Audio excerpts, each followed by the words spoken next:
Well, Mr. Durrant, that was a back from the dead that Lazarus would have been proud of. Yeah.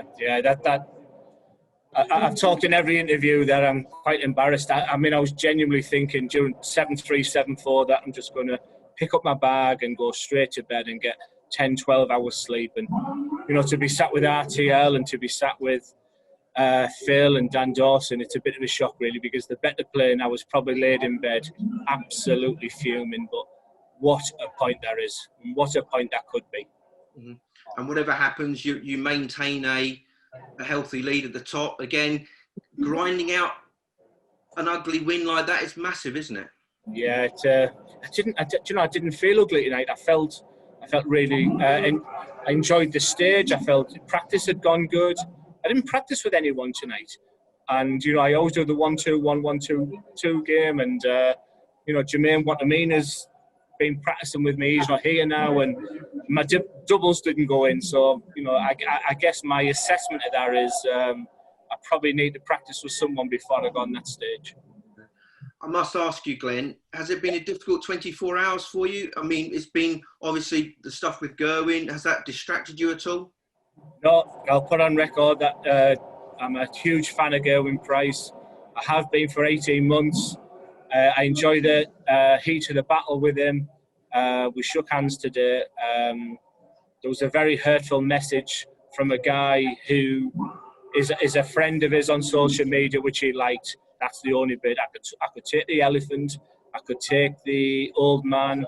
I could take the boring. I can take that because I can do banter with the rest of the guys. What hurts is when, you know, they bring the issues up with the Bell's palsy. That is my Achilles heel. And me and you, you know, you got the scoop of that one where I've never spoke about it. I told you it was my hidden,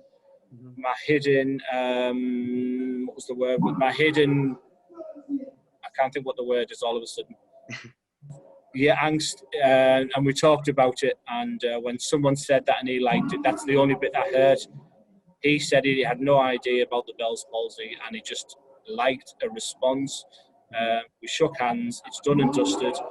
I'm in the Premier League and he ain't bothered about the hubbub with today and whatever. We've shook hands. Me and Gerwyn Price are friends. That's great, thank you. And just finally, Glenn, do you feel that I've spoken to Nathan about this tonight? This long stretch of being in this bubble, being in a hotel, the intensity of it all. Do you think that's getting to a lot of players? You're an experienced guy, you can probably deal with it, but for the younger guys, it must be very hard. Yeah, you know, the boring category comes quite good because I don't mind 5 to 6 days, but if the PDC allow me to, I am going home. And Jay will tell you that's a 2-hour 45 drive, and I think it's the best 2-hour 45 drive I can do. I just want a Palmo on Monday night, and I think it's going to be huge to do that. And then I can come back on Tuesday night. I've got a night planned out with Mark, the manager, and Gary Anderson on Tuesday night, and then I'll become firing on Wednesday. So people might think it's crazy to go home for 40 hours. I think it's a dream decision. Anything to get back on the A19 and A66, eh? Yeah, the M1 is a place I want to be, but it's subject to the PDC allowing me to do that because we're in a bubble here. The PDC are fantastic about health and safety and the welfare of the players. But if they allow me to do that, then I'll be snapping their hands off to get away from here. Great stuff. Listen, thanks for your time, Glenn. Much appreciated. Great job, Phil. Thank you. Glenn, well played, a hard-fought point tonight. Just wondering how the energy levels are after day 5, and did fatigue play a bit of a factor up there tonight? I'm fit, I'm healthy, I'm strong. I felt great on the stage. Fatigue wasn't good. I just didn't hit doubles today, and Gary was much the better player in the mid of that game, and I've dodged the Vincent van der Voort bullet tonight, like I did in the match play, and that point could be huge. Yeah, it keeps you 4 points clear as it stands. Are you confident over the next week you can really press that home? And obviously, you said you wanted to finish in the top 4, but finishing top has to be the priority now in the position you're in. If I get a win tonight, tomorrow night against Daryl Gurney, then we'll sit here, the 4 of us, and we'll talk about that. My target will be to win the league. But once again, if you give me 4th place tonight, I'll take it. And obviously, just looking ahead to tomorrow against Darryl, he proved tonight that he's still in there fighting, didn't he, to fight a 9-darter from Peter? He's class. Darryl Gurney is class. People say you've got Michael Van Gerwen, you've got all of them 8 players who were, 7 players, 8 players who were left in that competition are amazing dart players. There's not one easy game, and Darryl Gurney will be a huge game for me. But I know what the rewards are if I beat him.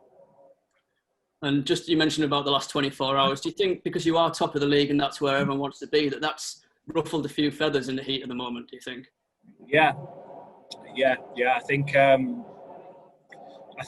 I've ruffled a few feathers. I think they had respect for me before. I know I'm tough to beat. That's what I'm going to go away with from the Premier League. I'm beginning to realise that I'm very tough to beat. I'm sure if they draw me, in a Pro Tour, Euro Tour, they'll probably feel like I do when I play someone like a Dennis Priestley or a Justin Pipe. You just know you're going to be in for a slog. And I think that's what I'm going to take away this week, that one of my strengths is something that I wish I wasn't. I wish I was free-flowing. I wish I was Michael Smith, Nathan Aspinall, but I've got to look at what my strengths are, and my mental toughness and my match play is what I'm all about. Perfect. Thanks, Glenn, and well played tonight. Cheers, Jason.